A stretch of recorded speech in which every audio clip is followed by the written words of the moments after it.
Good morning, good week, good. How are we doing, Ray? I'm a little too excited in this weekend. So, how are we doing? I'm Joe. I'm Dan Moneyline Miller, along with my co-host Ray Greyfox. Ray, how you doing on this beautiful Saturday? It is a beautiful Saturday. It's actually a little chilly here, a little cloud cover, little wind blowing on the mountaintops right now. Temps were 26 at sunrise yesterday. I know because I was out in it. But it warms up here. So Sunday, I think high of 55. Monday, high of 64.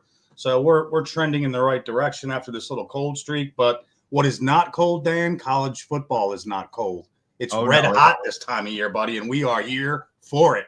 It is college football weather, ladies and gentlemen. We are in the thick of it. It is now do or die for some teams as we get to the week 13 slate. So, look, it's going to be do or die, like I said, for a lot of teams. I think Miami has a tough game today against Wake Forest, and you see Colorado is a tough game against Kansas. We'll see. I have some opinions on that game later, but Ray, let's start it off with one of the marquee matchups we have this weekend. Indiana on the road to face Ohio State. Ohio State is a 10.5-point favorite here. Total 52.5. This is probably one of the highest totals we've seen Indiana play in this year. Buyback on the Hoosiers is plus 320. Talk to me about this game, Ray.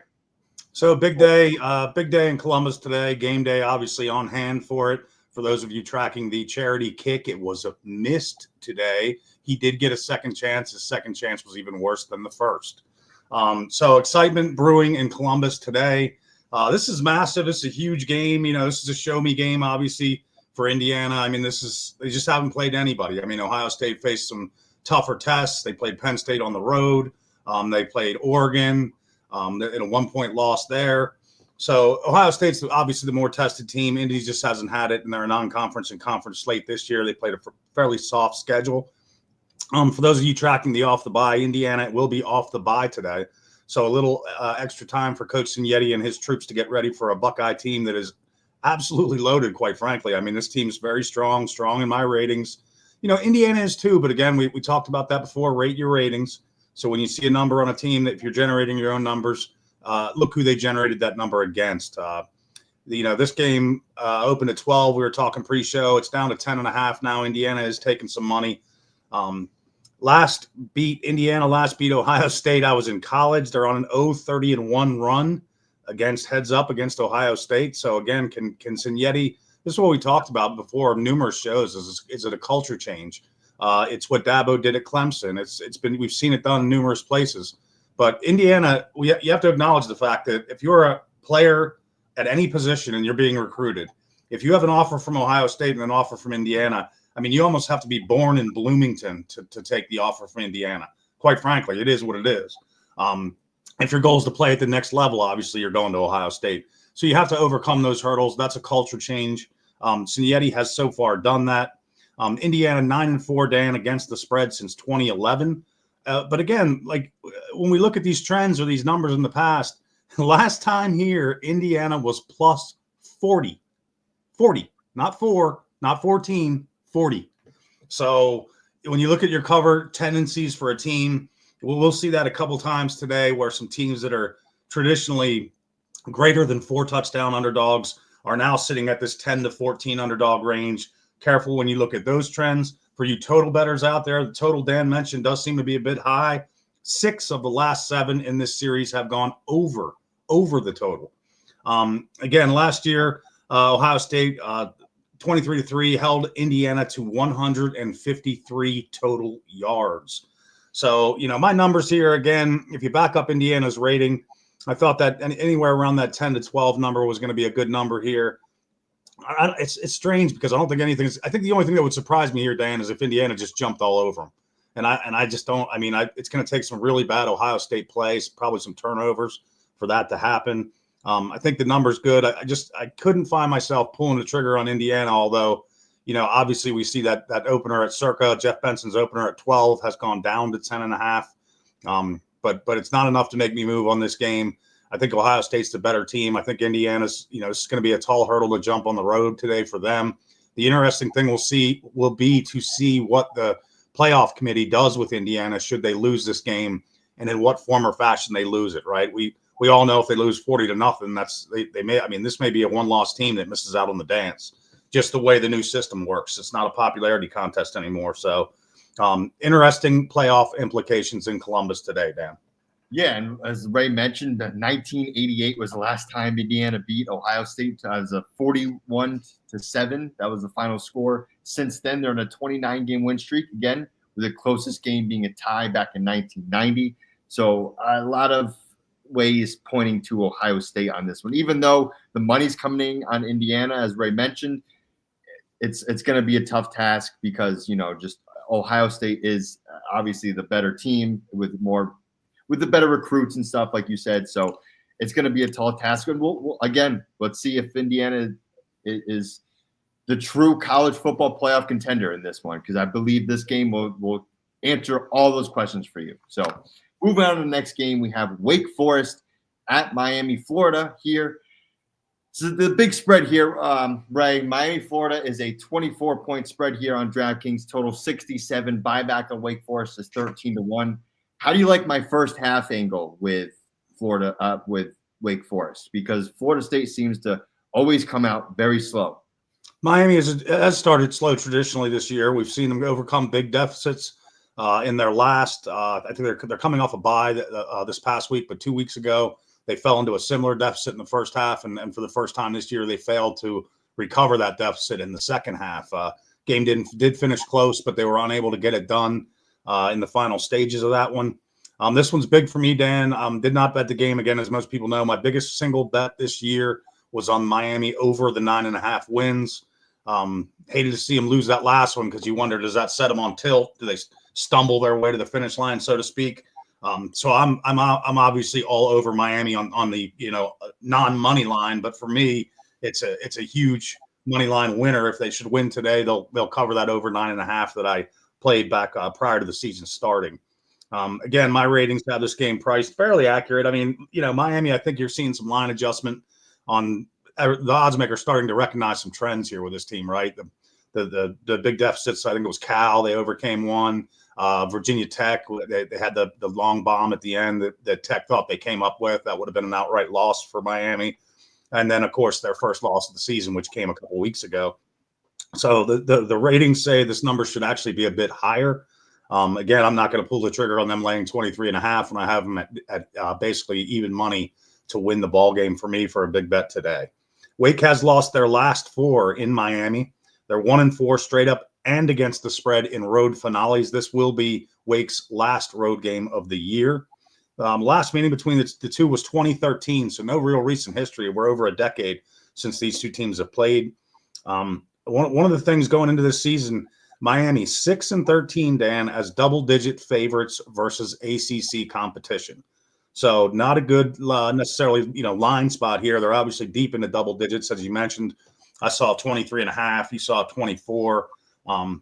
Big number, but here we get to see really Cristobal and his handle on this team. He's had some time to recover from the loss, to get his charges back sort of on track, and hopefully they hit the reset button, I guess is the best way I could put it. Can Miami hit the reset button and finish up a soft schedule to get themselves into the college playoff? They will likely be in the ACC title game. Who they play yet? It looks, it could be SMU. SMU, we'll talk about that game 2 games ahead. But I just think Miami gets this done today. This Wake team is not Georgia Tech. It's quite frankly, it's not. I mean, it's just that the ratings are far different. I don't see that they can bring the horses down to Florida to get this one done in outright fashion. And if Cristobal wants to avenge that loss, against Tech, he could really roll up some numbers here if he chooses to kind of set notice that they are back on track, Dan. Yeah, right. And all great points there. And I'm looking, in my first half bet is Wake Forest plus 13.5, plus 102. And my theory behind this now, Ray, is the last 2 games, they were a double-digit favorite, right, against Duke and Georgia Tech. And at halftime, they were losing outright. They weren't even like covering the first half spread. They were losing outright. So I'm kind of equating this to the NFL a little bit, as we saw in the past, the Philadelphia Eagles. This is when they started, I believe, like 6-1, 7-1, something like that. And as the season progressed, we saw clear, dysfunctions with the team, and each game we saw them, degrade and degrade, and so in my opinion, Florida State's been, Miami, Florida has been very lucky to cover a lot of these games, and luckily to win outright, to be frankly. So I think if you're catching, 13.5, I think is a good stab. I know Wake Forest isn't the best of teams, but however, Miami has shown that they're somewhat on this downslide, and they're clearly just winning games, not let alone covering double-digit spreads. So that's just my little rant on that one, Ray. So moving on. Thank you. A little more going on. The next game we have is Mississippi Ole Miss on the road to face Florida. Ole Miss is a 13-point favorite here. Buyback on the Gators is plus 360. Total 57 here. Anything you like here, Ray? Didn't play this one, Dan. This is one of those classic spots we've talked about a number of times as we've covered a lot of Florida games this year. They played a very, very tough schedule this year. The rating is, it's below, it's on the lower third, but it's not a bad rating considering who they've played. I think if you put a lot of teams up against this schedule, they wouldn't have as good of a rating as Florida does. Florida, tough team as dogs, much less double-digit dogs in the Swamp. Very tough place to play. Mississippi does come off the bye this week to get ready for this one. But if you're a dog bettor here, the dog is on a 5-1 against the spread run in this series. So dogs have been hot lately in Mississippi, Florida. Last time here was 2015. Mississippi was number 6 in the country and minus 6.5. They lost that game 38-10. So again, there's an illustration on how tough it can be to play in the Swamp. Mississippi comes in there as the number 6 ranked team in the country and gets drubbed, quite frankly. Series, all-time series here tied, Dan. So someone will have the lead in this series after today. It is tied 12-1. Florida has not lost back-to-back home finales since 1988. So they lost last year's home finale to FSU. So this is a team that generally does fairly well, as I mentioned, in the Swamp. This Mississippi team is honestly quite loaded. In the discussion for the national championship, for the true national championship contenders, I think you have to put Mississippi in there. I don't see any formula or any data that shows me that Mississippi doesn't fulfill the qualifications to be a Final Four type team. They play good defense. They're loaded on offense. So no play for me here. Tough place to play in the Swamp. A popular dog, I think, if there's such a thing, I hate when they say a public dog, right? I mean, it's somebody's playing a dog. They're playing a dog. They're playing a favorite. They're playing a favorite. This public pro stuff, we can get into that, and that's a whole nother subject. But I would have to think Florida's a fairly public or popular dog. I'll call it, Dan. Yeah, I mean, it's just the bias between the Gators being so good in the past, and they've shown a lot of fight this year. I'll tell you that, right? So I wouldn't argue with anyone back in Florida today. And again, Ole Miss, they're like you said, they're a powerhouse, and they're one of the teams that could really contend for a national championship this year. So it can go both ways. You don't have to bet every game, but we'll talk about it. So next game we have on the docket here is 13th ranked SMU on the road to face Virginia. SMU is a 11.5 point favorite here. Buyback on Virginia is plus 295. Total 54.5. Which way do you like this one, Ray? This is one that I was on the edge of playing all week, quite frankly. Never pulled the trigger on it. It's a numbers game for me. These teams are about 13 rating points apart, so I'd have SMU as a 13-point favorite on a neutral. They're playing at UVA in Charlottesville. Not exactly any rock'em sock'em robot home field advantage.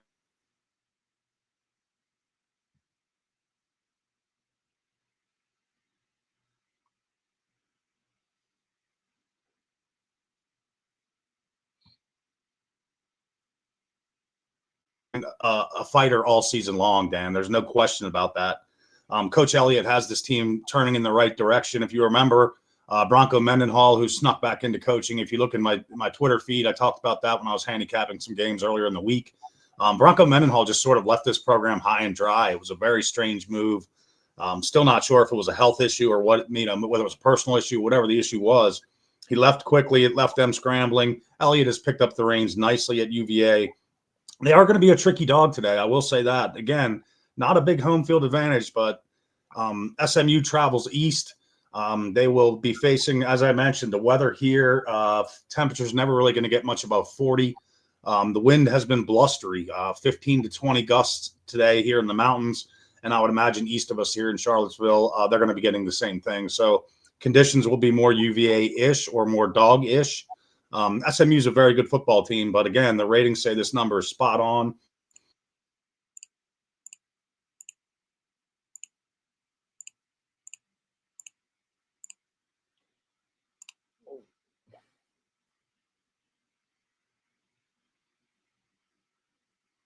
Senior day games, and we do have a senior day game here today. It's a funny thing to track. Like you kind of feel like you don't want to let your seniors down, right? Like you got to step up and play for your guys, man. They've been here 4, 5, 6, some of them 7 years with COVID. UVA obviously not too worried about that. They're going to send their guys on to get their MBAs there. UVA 7-4 as a home dog under Elliott. So again, Elliott getting the job done in this situation as a home dog. Just a look ahead spot for those of you watching from the great Commonwealth of Virginia. Next week, November 30th, UVA will come to Virginia Tech here to Blacksburg for the annual version of the Commonwealth Cup. Where the last win came in 1998, I think it's a tremendous run that Virginia Tech's on. They had to have one canceled COVID year. And then a couple years later, there was a shooting at UVA involving some players, and that canceled that game. So there has been 2 games that haven't been played here in the last 4 years, actually, in this series. But that'll be next week here in Blacksburg. I doubt that game will make our slate, Dan, as neither team is doing much to worthy of this show anyways. Again, for me today, this would be UVA or nothing. Didn't play it, but Elliott, a good home dog coach, and gets nice weather conditions here for the dog against SMU, who is a good team, Dan. Yeah, all good points there, Ray. Nothing there to expand on my end. So we'll move on to the next one. Kentucky at Texas. This one's an interesting game. I do have a thought on this one. Texas, 18.5-point favorites here. Buyback on the Kentucky is plus 750, total 47. What do you like here, Ray? Because I think Texas continues to roll here. Well, I mean, listen, the minute you get some argument from me over that, I've then lost my mind because I'm the one that's certainly been trumpeting Texas as if you're looking ahead for a good money line national championship pick, I wouldn't shy away from Texas, folks. Again, injuries are part of the game. If they have a quarterback injury, nobody is in better position than the Texas Longhorns to just basically pass the baton in that scenario. In some teams' cases, we know that would be a doomsday scenario, losing your starting quarterback. Texas case, quite the opposite. I've got this number a little soft, Dan, to support your point. Are we looking? We'll talk about it in a couple games with A&M Auburn. That'll be one of our later games we're going to cover. The only thing you can argue here for the Kentucky side, if you're looking at it, would be a look ahead to the big end of season clash between Texas and Texas A&M, which will lie on deck. Usually played right around Thanksgiving Day weekend. Bear Bryant was the Kentucky head coach in their only trip to Austin. That Bear Bryant, the one that coached Alabama. He was at Kentucky prior to Alabama. He came to Austin in 1951, last time they ventured out to Austin. Kentucky 5-1 straight up, 5-0-1 against the spread in road finales, all under current head coach Bob Stoops. So good spot for Kentucky here. Again, we'll talk about that road finale and senior day trends. They're sort of interesting. Every time you look at that, you always want to make sure has a coaching change take place, a whole new staff comes in. When a whole staff change happens, you don't really care about the trends under the previous staff, right? That's thrown out the window. Kentucky 3-24. Kentucky is 3-24 straight up, 12-11-4 versus top 10 teams since 2010. Texas 5-1 straight up and against the spread on senior day, which they have in Austin today. Their only loss on senior day in that 6-year run, Dan, COVID year, where there was no crowds. So that was sort of the anomaly year. We all know that. But that was the only time they lost on senior day. So this is a team that likes to honor their seniors there in Austin. Again, I don't see Kentucky on the road facing a team that I consider should be a top 2 or 3 choice for a national title. For me, I'll back your best bet of Texas 18.5. Did not play the game, but there's absolutely no chance you'd get me putting money on Bob Stoops in this spot. Yeah, and with Kentucky's two biggest games, Ray, were against Georgia when they lost 13-12, and against Ole Miss where they actually beat them 20-17. Since then, the game right after that, they lost at home to Vanderbilt 20-13, which was a pretty disgusting loss after beating Ole Miss. You thought you had a good turnaround, but then you're back on the downhill slope. So again, this is it's pretty similar to my take again with University of Miami, Florida, as they're continuously on the downhill slope. They did beat Murray State 48-6, but again, Murray State is who's Murray State, right? So they're going to play a great team in Texas, and a team who's looking to roll and looking to really stamp their national title,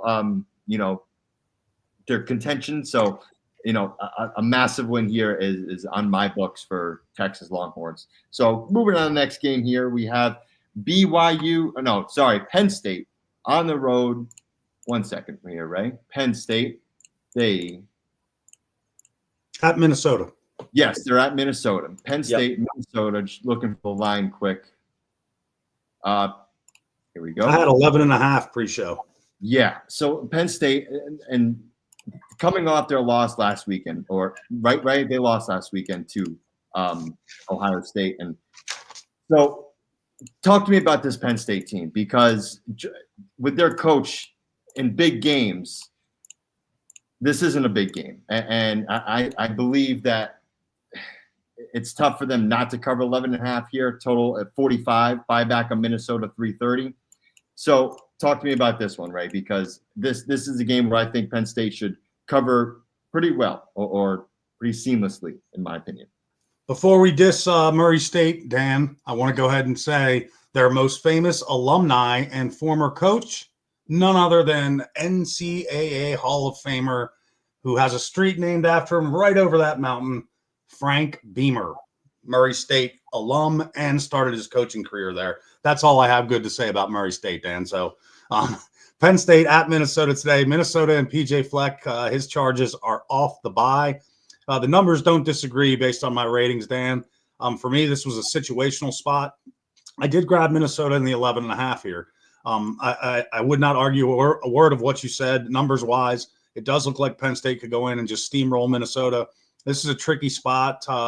Minnesota, a nice home field. PJ Fleck, again, another coach that sort of gets his teams to play above the line when they're facing better competition. This is a team that when they're playing Illinois or some middle-of-the-road Michigan State, so the middle-of-the-road Big Ten teams, and oftentimes they're favored in that game, they don't always fare as well, it seems, as when they host a quality opponent like Penn State. This Penn State team is good. The ratings say they're good. Again, in the argument of who have you played, there's some argument in that Penn State-Ohio State game, right? If you watch that game, Penn State had their chances. But again, why do we fade Penn State in those big spots? Because when they have their chances, they don't capitalize. Who does that fall back on? Sure, the players make the plays, but the coaches are the ones that call them. They've got to put players in the best position to succeed. It seems like Penn State very much struggles in that spot under Franklin. You could probably put your finger on a number of different reasons for that. No, this isn't necessarily a big game, not even close to a big game for Penn State. They're on a 5-3 against the spread run versus Minnesota. Last time here, Minnesota 31, Penn State 26. So again, recent history. Last time here, Minnesota did pull the outright. Home team is 9-5 straight up in this series. 9-5, the home team. And the last time here, Minnesota won. That's in Minnesota. They last met in 2022, where Penn State rolled up on them 45-17 as a 5.5 point favorite. Again, for me, this was a spot play. PJ Fleck off the bye, extra time to prepare, and it's Minnesota charges. I think that they can, I'm thinking they can keep this game close. The ratings suggest otherwise. It's, again, if you were playing it purely by the numbers, Penn State would have a bit of a ratings edge in my ratings anyways. Minnesota is above the bar. And when I say above the bar in my ratings, again, I've mentioned a team at plus 20, which Penn State is about at. Plus 20 to 25 is generally teams that in previous years would be contending to go to the Final Four.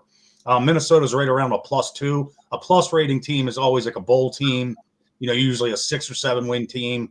Sometimes they don't gather the wins because of turnover margin and other things, bad variance against them. But this Minnesota team isn't horrible, is my point. I'm not taking a team that basically has to have everything go right. They just have to play the solid ball, and I think they can hang around in this game. So I will side with Minnesota in the 11.5 here, but it's going to be take a PJ Fleck effort to get to row the boat to get this one home down. Yeah, no bet for me, Ray. All great points there. Lean Minnesota. Again, it's a feisty Minnesota team, like you said. So, Penn State might have trouble, covering 11.5. Might not have trouble winning the game, but again, talking about the spread here. So, next game we have on the dock here is a better star, Ray, because I'll explain in a second. 14th ranked BYU on the road to face 21 ranked Arizona State. Arizona State being ranked higher at 21 is a 3-point favorite here, total 49.5. What do you like here, Ray? Yeah, this is an interesting game. BYU coming off a loss. Arizona State beat UCF last week, and I think that's but their rating number is really not. I mean, I don't have this team rated. This Arizona State team rated that high. They've sort of been mercurial this year. When they look good, they look very good, and when they look bad, they look quite bad. This is the 29th meeting between the Cougars and the Aztecs. Arizona State has won 20 of these, and BYU 8. I was actually kind of shocked when I read that. BYU fairly rich tradition, right? They've had a number of undefeated seasons where they were, talked about as an outsider back when they used to just have a 2-team, or 2 teams were voted into a title game, and an undefeated BYU would be left out for obvious reasons. Surprised to see that Arizona State dominates the rivalry as they do. BYU head coach Kalani Sitake, 70-42 in his 9th year at BYU. I think he's a good ball coach. I mean, this is another tough place to sustain winning football. They tend not to blow through coaches very fast, as you see Sitake in his 9th year. Arizona has lost 3 straight to BYU, even though they hold the series advantage. And this game is likely to be for a conference title spot. So if you look at the conference standings here, BYU is on the outs looking in right now, but they can actually forge their way to a bye. I mean, it's they could. Now, again, remember that it's the 4 highest rated conference champions. I think there could be some confusion. The only reason I mentioned that, Dan, it is not the 4 Power 4 winners are not automatically into that Final Four spot or that bye week spot. It's the highest ranked 4 conference champions. So in the Big 12's case, they could have a conference champion that is a 5 seed. Because Boise State could be ranked higher. There's a good example for you. It just depends on. Don't get too nervous when you see these boards and who they're putting up on game day. Again, they're placeholders right now. Really, you're not going to know anything, and you can sit here and go through all the scenarios you want, Dan. We both could grind this. We could do a whole show just on the playoff picture, and really, quite frankly, it's a lot of hot air because what it's really going to come down to is. You're going to have rankings going into the conference championship week, okay? And if you're not playing in the conference championship, you're not likely to move much in those rankings. So those 4 teams, the 8 teams that are playing in those Power 4 and some other conference titles that could play a factor here. That's when we'll start to know more. It'll be a much clearer board as we wrap up next week, and then we'll be able to actually start to whittle down one of 2 teams, right? I mean, right now, these 2 teams are playing for a conference title spot today. So the loser of this is likely Gandhi. I mean, BYU loses today in the desert. They're out. I mean, there's no question about that.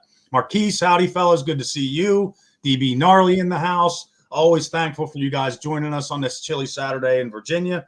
No play for me here, Dan. This is a wait and see. This BYU team sort of, I was a little higher on them early in the season, and they're sort of seem to be fading a bit. Arizona State, as I mentioned, if they play their best ball today, they're rightfully the 3-point favorites that they are, and that would sort of put an end to any talk of BYU down the road in the playoff.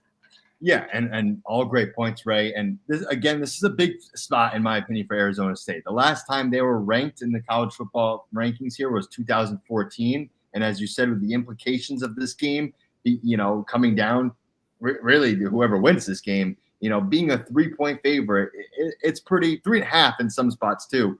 That's a tough task in my opinion, right? We see a lot of people, the expectations are there and sometimes they just don't meet them because they shouldn't really be there in the first place. So will we see Arizona State be the rightful favorite? We'll see. But again, if you're playing the contrarian side is to play Arizona State because BYU is a higher ranked and the money is coming in on Arizona State. So it's an interesting game, Ray, and that's why I star as your bettors because, again, 14th ranked BYU is an underdog to 21 ranked Arizona State. So next game we have, Ray, is probably one of the America's game here. Colorado, it's on Fox, so a big marquee game. 16th ranked Colorado on the road to face Kansas.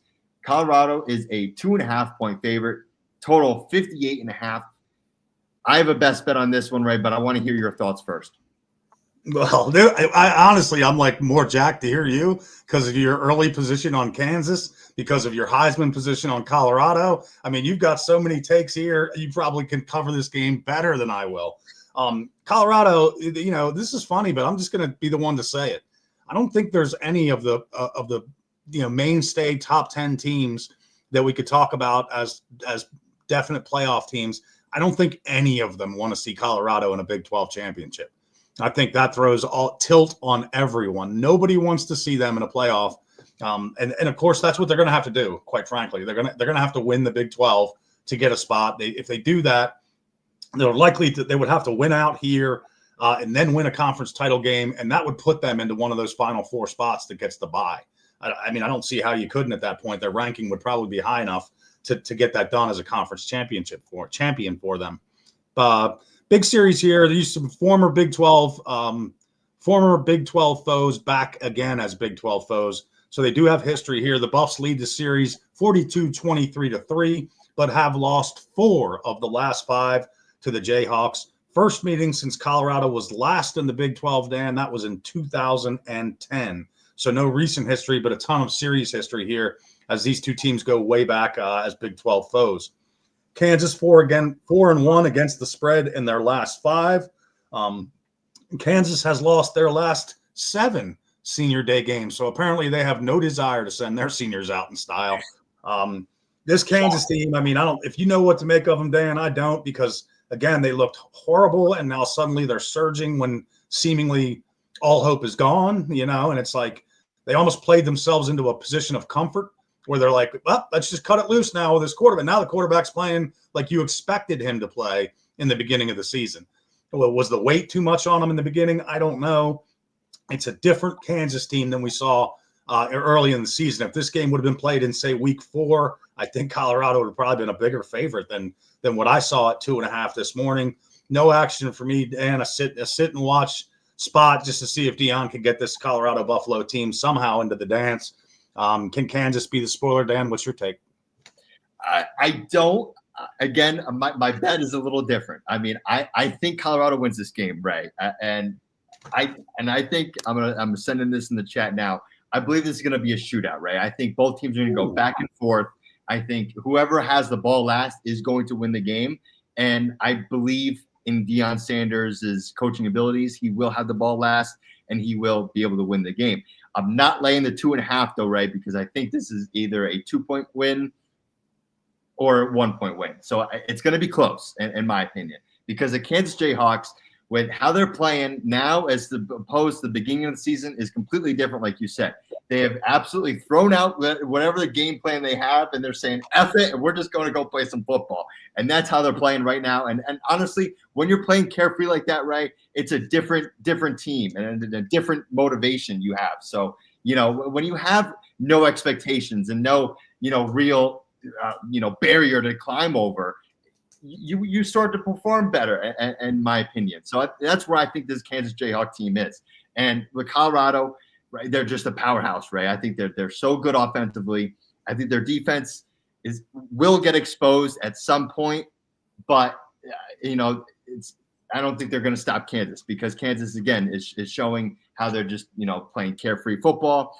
And I just like I'm surprised this is going the other way, Ray. What is last night at 59.5? I'm like, oh shoot, should I bet it now? Because I think it might go to 60. Now it's at 58.5. I love it. Betting it now. So that's my take. Travis Hunter as my Heisman ticket at 18-1. He's now minus 350. So it's just all good news there. I can't express that ticket enough. It's looking like a winner, but that's my take, Ray. I think this game is a shootout, and I think whoever has a ball last should be Colorado. I think they win the game, so that's why I'm taking Colorado along with the money line. Next game we have, Ray, in the dock is Pittsburgh at Louisville. I was a little too excited to talk about that one. What are your thoughts, Ray, on that? Do you like my points? No, I do like your points. I think Genty's literally the only threat. I mean, I just think the Oregon quarterback hasn't done enough. Dylan Gabriel. Genty is so again, his fate, a lot like your bet, is going to be tied to how far their team goes. If that team, if you're looking at a team that makes the college football playoff, the stock on Heisman stock automatically goes up because again, you're the best player on a team that's one of the 12 best in the country. So that certainly raises your stock nationally. Everybody gets to see that. Will the Cinderella sort of effect of Genty grab you on that one? I'm not sure. I hope not. I just don't see how you don't. The best player in football isn't a two-way contributor. So I'd take 18-1. I'd take 12-1. I'd take 10-1. I'd take 6-1 because they're all numbers that are gone. So the value of your play speaks for itself, and the look ahead there. This Pitt Louisville game is sort of exciting to me, Dan. It's I did not play the game. Louisville a few weeks ago and Pitt a few weeks ago, right? Louisville hosted Miami, was competitive throughout in that game. They did not cover that game. It wasn't a big number, but they kind of lost the reins of that game at the end. And of course, Pitt was sort of a late undefeated team that now has gone on a bit of a skid. But honestly, this is surprising to me because based on my rating, this game is a pick on a neutral, Dan. And I saw a 7.5. Yeah, I said no play. I said no play for me, but I did see a 7.5 that I grabbed on Pittsburgh here. Very very well coached team. Narduzzi, the old Nard dog. This is a tough place to play in Louisville, but I'm not sure what the crowd's going to be like now that they're any hopes of any postseason play for them has been dashed. But quite frankly, if I have a game at a pick on a neutral, there's no way I'm not going to take 7.5. Even in the biggest home field scenarios, right? Because as a handicapper, Vandy in Tennessee, that's like a 50-50 home field. It's not even a home field advantage for Vandy. I could go on. There's other games like that. There's other home fields that are like that.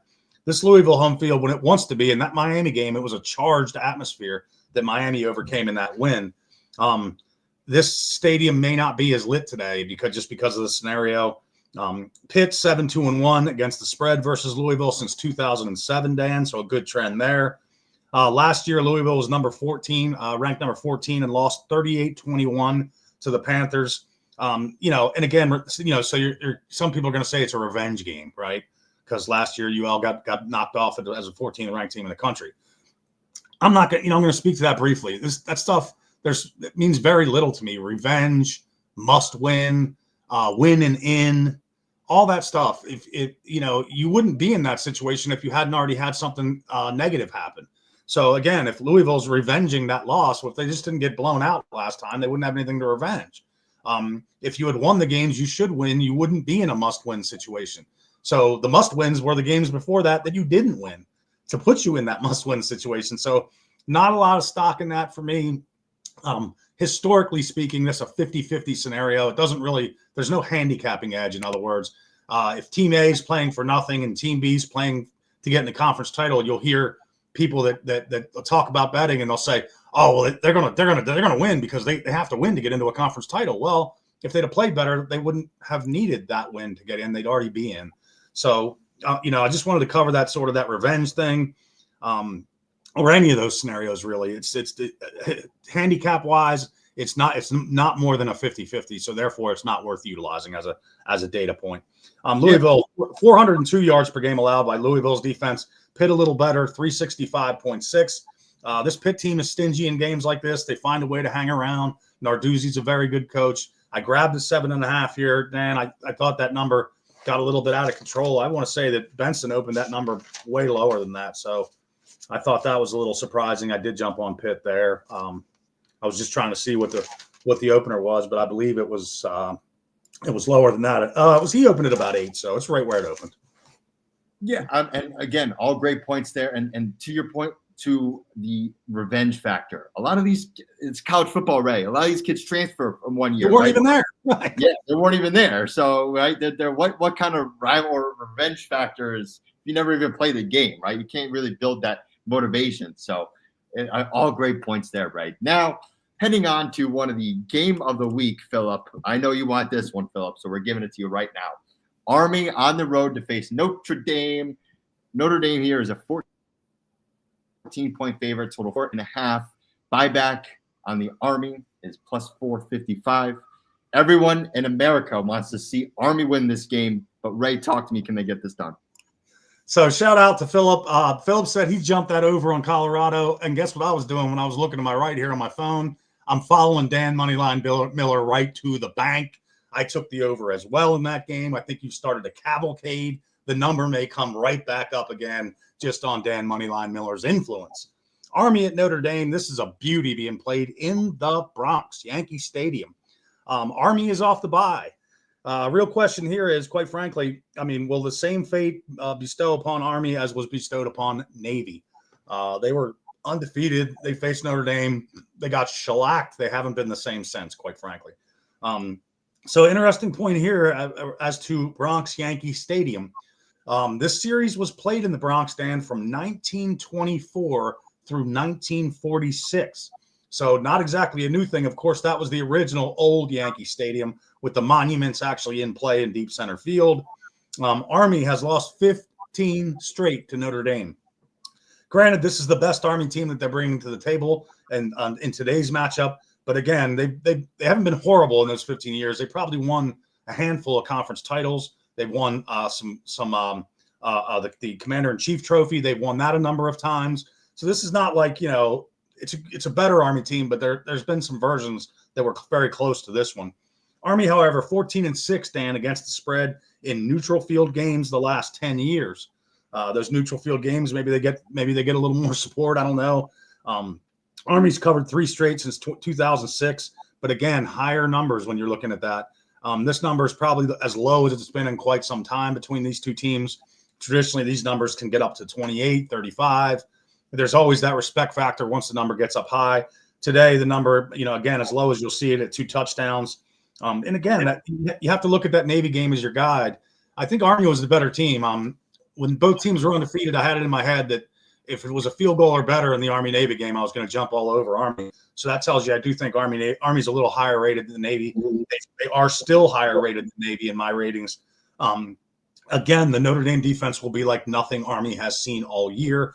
That's where I think the game will be decided, Dan, is in the pit, so to speak, down in the trenches.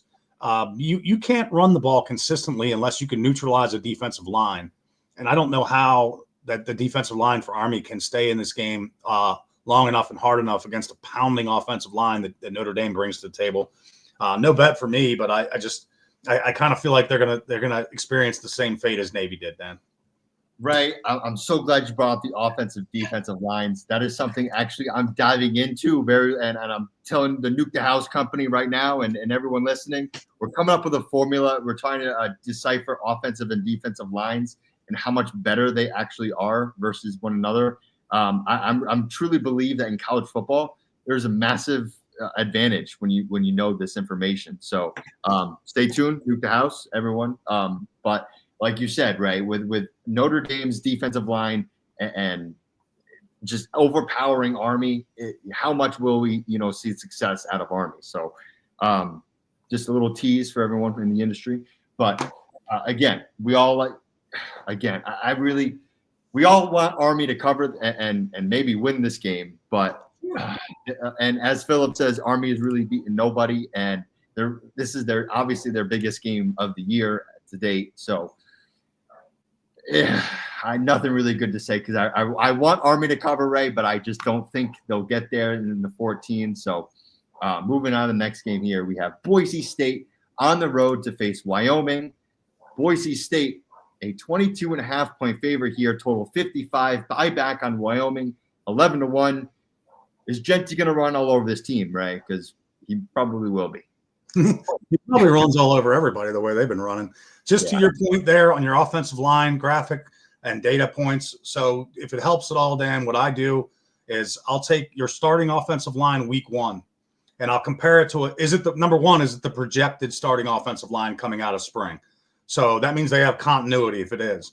So, okay, now the starters that are starting week 1 are what we expected back in spring. That means there's continuity and no injuries. So that's going into the season with your best 5 out there. As the season goes, track how many games those 5 guys start together. And this is what I do anyways. And I will not fade a quarterback being injured, a team that has a quarterback injured, as much as I will a team that has 3 offensive linemen from that starting 5 missing, say in week 8, 9, or 10, as you get a little deeper into the season. You're inserting guys you didn't expect to play. This is critical. It controls the run game. It controls the pressure on the passer. So again, to me, running backs, wide receivers, and to an extent, quarterbacks are much more plug and play.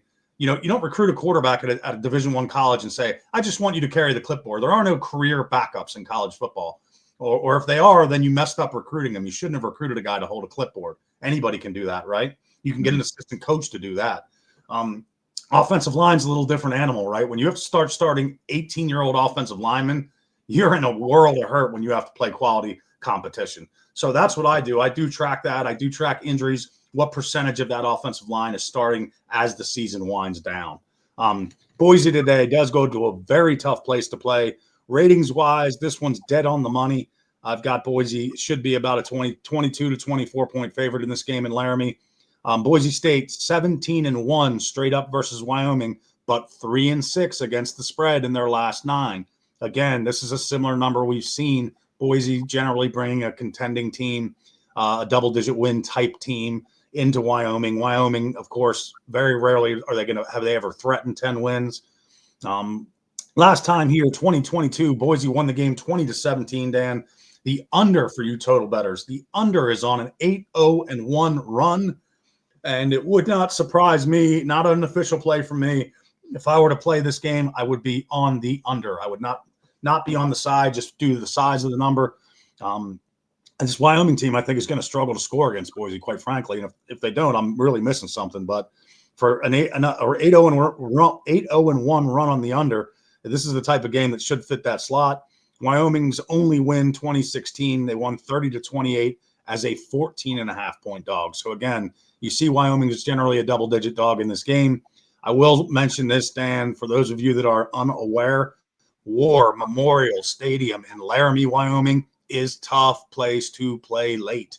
There's a few places that I grade a higher home field advantage late in the season. Oregon State is one. Wyoming is another. These are not, as we both know, traditionally world beater teams, but they can turn seasons on their head by beating teams that they're not supposed to beat. Do I expect them to beat Boise today? I think Genty's too much for them. I think if anything, if he's healthy and he's feeling good, this could be a Heisman push day for him. It's a day you probably are going to want to run the ball. It's cold. It's probably windy. I haven't looked at the weather there, but it's Wyoming and it's almost December. It is what it is. You're not going to get a 60-degree day in Laramie, I don't believe. But this is a tough place to play. Lean would be on the under here, Dan. I don't want to upset your Heisman bet, but I think Genty needs a couple of games where if he goes off and Boise makes the playoff and Colorado doesn't, that's probably the only chink in your armor. Yeah, no, it's still up in the air. It's nothing solidified because it's a voted on award. It's not like it's determined on stats. So popularity. It's popularity. And I mean, honestly, Travis Hunter's a little more popular, but right. Again, to the back to the Boise State game. Yes, I think Genty is the big game for him. He was kind of stopped in the last couple of games, and this is a good game for him to really bounce back and dominate the rushing game. So all leans towards Boise State, in my opinion. And I like the under because if they continuously run the ball, right, that's going to be time up the clock. So moving on to the next game here, we have Doc Ray, one of our favorite teams. Alabama is facing Oklahoma. Alabama is a 14-point favorite here. Buyback on the Sooners is plus 490, total 46.5. What do you like this one, Ray? Talk to me. Alabama should freight train this team, quite frankly. I mean, that's, Alabama's, if they've lost their mojo, they're one of these SEC 2-loss teams they know they're teetering. Any loss, any letdown. I heard Ryan Day, interestingly enough, on game day talk about after they lost the game to Oregon, they just said the playoffs start now. That's it. The playoffs start now. For Alabama and any 2-loss team, Georgia, any of them, the playoffs are now. You just can't lose that third game. This is not going to be a type of snare. I mean, we'll see what this committee does. I mean, you never know. Again, it's a committee assigning numbers to teams. It's not based on pure raw data. But will they? I don't think they get in. That's a 3-loss. I just don't see it. This is a team. Yeah, I mean, they're traveling to a tough place. How much that Oklahoma fan base is going to be jazzed up the way that team's played this year, I don't even know if they get a sellout today. I don't know how well Alabama will travel there. I would expect them to travel fairly well. Again, this game was a 17 on a neutral, so not necessarily a numbers-driven play, just Alabama in the state they're in, Oklahoma in the state they're in. Oklahoma struggles to score points. Their defense is solid, but when they've played quality competition like Alabama, among others, in their first year in the SEC, it has shown. Oklahoma is off the bye here today. Their first trip to Norman is SEC foes for the Crimson Tide. Last time here was 2002, Dan. Alabama lost 37-27. Oklahoma at that time, roles were a bit reversed. Oklahoma was the number 2 team in the country for that game. Alabama, 10-3 straight up in road finales. They're on that run. And those 3 losses, Dan, in their road finale, I bet you can guess where they came. All 3 of them came in Jordan-Hare Stadium against the Auburn Tigers. Oklahoma 11-0 straight up, 7-4 against the spread on Senior Day, which is today in Norman. So can they get enough energy out of that senior class and their underclassmen playing for their seniors to make this game close? I just don't see it. Maybe I'm wrong. I've been wrong before. I'll be wrong again. But I would lay the 14 with Alabama here. That's my take. I'm really with you, Ray. I think Alabama steamrolls them because Oklahoma 5-5 on the season, only 1-5 in SEC play though, Ray. The only team, as you said, it beaten is the Auburn Tigers, 27-21 earlier in the season on the road, and they really struggle against SEC teams. And when Alabama, I equate them as like a great white shark. Whenever they smell blood in the water, they're just going to continuously kill. And this Oklahoma Sooner team, I don't feel is a fish that can swim away fast enough. So I think that it's a good analogy, Dan. Thank you. I think Alabama is going to eat them up and cover that 14. You might see that at halftime, honestly, right? So I'd be laying the points with Alabama. Next game we have here, and first, all the subscribers and people listening, go to nukethehouse.com. Use code Nuke November if you're not a member already to get a 1-week free trial. Please, it helps us out, and we really appreciate everyone listening here. Mama Miller, Papa Miller, Uncle Dave, everyone listening, the Greyfox family, everyone. Thank you, Marquise, Philip, everyone in the comments. So thank you all for listening. We really appreciate you. Without your support, we wouldn't be here. So just want to throw that out there because you guys are the best. So next game here is Texas A&M on the road to face Auburn. Texas A&M, a 1-point favorite here. Buyback on Auburn is minus 105, so you're not really getting much. Total 47 here. Anything here, Ray? This is a play for me, Dan, and I'm probably going to get run out of the studio for this one. I grabbed 2 numbers with Auburn early in the week. I saw, again, if you hear me bring up Jeffrey Benson and Circa, he's an originator. I respect originators, but more than that, I respect him as an originator. I think his ratings to me are some of the stronger ones going. He doesn't miss the boat often, so to speak. He's very sharp. He opened this game at A&M 1. I grabbed a 2.5 and I grabbed a 3 on Auburn. And I think I might have grabbed a little money line too on Auburn. I'll have to double check, but I did take him at 2.5 and 3. I thought those were strong numbers. It's the former Duke coach at A&M. His name's slipping my head right now, but the head coach at Texas A&M, who was at Duke last year, in a press conference this week, he said they asked him a question about being focused for the game, and he said, "Our attention is 100% on Texas. I mean Auburn." And it was like, was that a Freudian slip? Or was that it came out of his mouth. I'm just saying, I wasn't the one that said it. Mike Elko is the coach at A&M now, formerly at Duke. So, I mean, that, like I told you, that's the same thing we talked about with the Texas game. Texas A&M is the kind of game that certainly for an A&M team, if they don't go any further beyond the regular season, no SEC title game, that's their Super Bowl. That's their game of the year. Obviously, that game is massive in the state of Texas, and water coolers, university classrooms, everywhere it matters. So they are going into a very, very tough spot to play. If you watch game day today, you heard Nick Saban talk about the ghosts of Jordan Hare. I think if the greatest college football coach arguably ever fears playing in Jordan Hare, Mike Elko, he may not know it now, but he may know it by the end of today. I get it, Dan. This Auburn team's not you could dig and dig and dig, and there's nothing to pop your eyeballs out of your head on this Auburn team, except their rating. In my ratings, they're actually outgaining teams in losses, and it's not just they're not just outgaining them on garbage yards either. They're competitive. They're outgaining teams. They're always in games. I understand that to the eye, they may not pass the eye test as a quality team, but the numbers they're generating are actually doing that. I thought this game should have been around where it's at line-wise, a pick. I certainly wouldn't have made Auburn the favorite. You'd got flooded with A&M money if you did that. A&M 4-2 straight up, 5-1 against the spread in Jordan Hare. So pre-Elko, they've done quite well. A&M on a 3-9 straight up run in road finales, which this will be for Texas A&M. They will host Texas next week. A&M 5-1 in the SEC, Auburn 1-5. So again, when you look at numbers like that, it's like, Ray, how do you take Auburn in this game? This is Auburn's Super Bowl, quite frankly, and they get two of them. They'll get A&M today, and they'll get Alabama next week. Think about the havoc that they can wreak on the SEC standings by knocking off A&M today, handing them their second SEC loss, or beating both and beating Alabama the following week. That they are in a position to cause a lot of damage.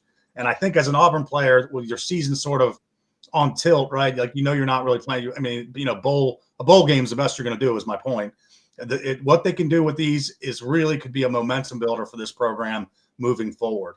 Home team won and covered the last three here. Auburn playing in Jordan Hare. Auburn 4-2 straight up and against the spread. Before the Iron Bowl, which they'll have the Iron Bowl in Alabama on deck. So play for me here, Auburn. I took them at 2.5. I took them at 3. I take a money line at plus 105, whatever it is right now. I just think Auburn's gonna stick around in this game and find that Jordan Hare magic to win it at the end, Dan. Right, I like it. I'm meeting with you on Auburn. I think this might be Auburn's Christmas Eve game, right? They win Christmas Eve, and they go on to Christmas and beat Alabama. So, I'm with you. I hope, I'm always rooting for chaos, right? So. Right. I love Alabama. I love Auburn, and in this spot. And I think it's, like you said, one of the toughest places to play in the country. So it's going to be a tough task for this Texas A&M team. Last game we have on the dock here, Ray, is a rivalry game. UCLA is in Los Angeles, right? They are. They're the University of California at Los Angeles. Yes, that was a joke from earlier in the season. So USC, now a 5-point favorite here. Buyback on UCLA is plus 150. Total 52. What do you like here, Ray? I threw this one on there just because of quite frankly, because of my youth and the history of this rivalry. It's a great rivalry. I hope that we have some fans watching on the left coast that are interested in this game. I understand it's not a big playoff implication game. USC is pretty strong in my ratings, actually. They're sitting around a plus 8. UCLA has woken up a bit lately. They went through some big coaching changes in the offseason. They lost their DC. They've got some room to come. USC's been fairly solid through the year. Both teams are 3-5 in Big Ten play. USC 6-3 straight up in the last 9, 5-4 against the spread facing the Bruins. The home team is on a 0-4 straight up and against the spread run in this series, so that doesn't look good for the Bruin. 5 of the last 6 for you total bettors have gone over the total, with last year's game being the only under in that 6-year stretch, Dan. Just a tremendous football game. Historically, if you're an old college football guy like me, this game always mattered. You always wanted to cue in and watch this one. USC, great tradition, great Heisman tradition, great national championship tradition, running back tradition. This is a good, should be a fun little game to watch late on the West Coast. Again, not much pool on standings or playoff contention or conference title games, but historically a very strong game that I feel like will be a fun game to watch tonight for the fans, Dan. Yeah, all great points there, Ray. Just a joke on the coach on Foster. He's, that was from his first press conference. UCLA, we're a school in the Big Ten. We're from Los Angeles, so it was a terrible opening. But he's really, had this team fight for some of the games. So I wouldn't be surprised if UCLA covers this game. So thank you to all listening to our college football game plan, and we'll see you next week, ladies and gentlemen, to another great week. So good luck to all your bets, and we'll see you here next week.